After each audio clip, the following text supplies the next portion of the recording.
Now, let me ask a question. Where do you suppose most attacks come from? Well, you'd be correct in saying that most attacks come from the external or outside of our environment. We expect that to take place. It's kind of funny. Back in the day, I actually owned my own wireless ISP service, and I live in a real rural community of Salt Lake City. It's called Syracuse. It's a farming community. And back in the day when I moved here, there was really no high-speed internet. Well, excuse me, I could get ISDN. Wow, that brings back memories, doesn't it? Actually, nightmares. It was 144K, 128K. Man. Anyway, I paid like $80 for it. And I thought, you know what? This is just ridiculous. The city's growing. There's no high speed. Cable Comcast isn't out here. Quest isn't out here. So I decided to become my own wireless ISP. I had a couple T1s dropped into my garage, converted my garage into a server room. I did some co-locating. And when I got involved with this, I actually had one of my customers was actually a good friend of mine. His name is Mark Burnett, and he's a white hat for Microsoft. He's written several books.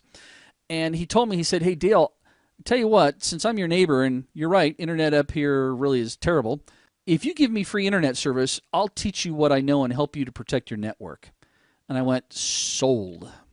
Didn't take me very long.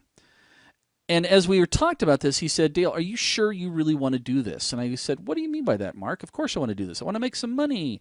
And he goes, you have no idea what's coming at you. And I go, Mark, we're in Syracuse, Utah.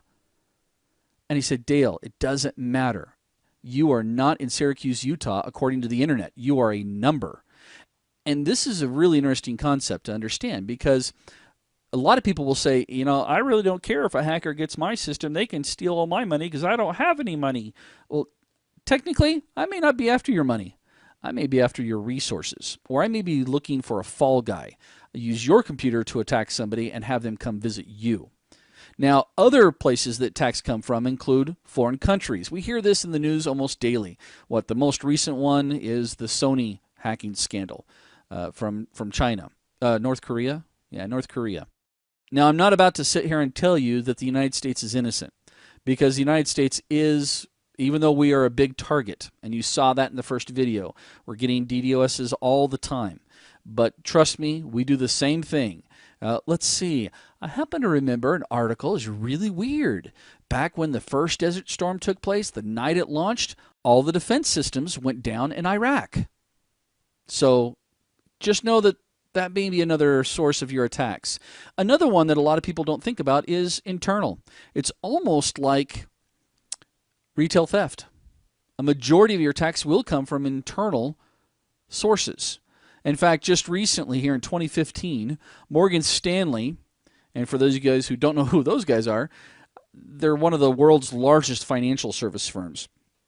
But they announced that customer information was breached.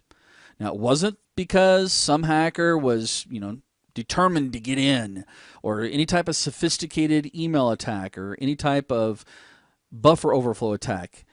Instead, it was an employee who stole data from more than 350,000 customer accounts. So don't exclude internal.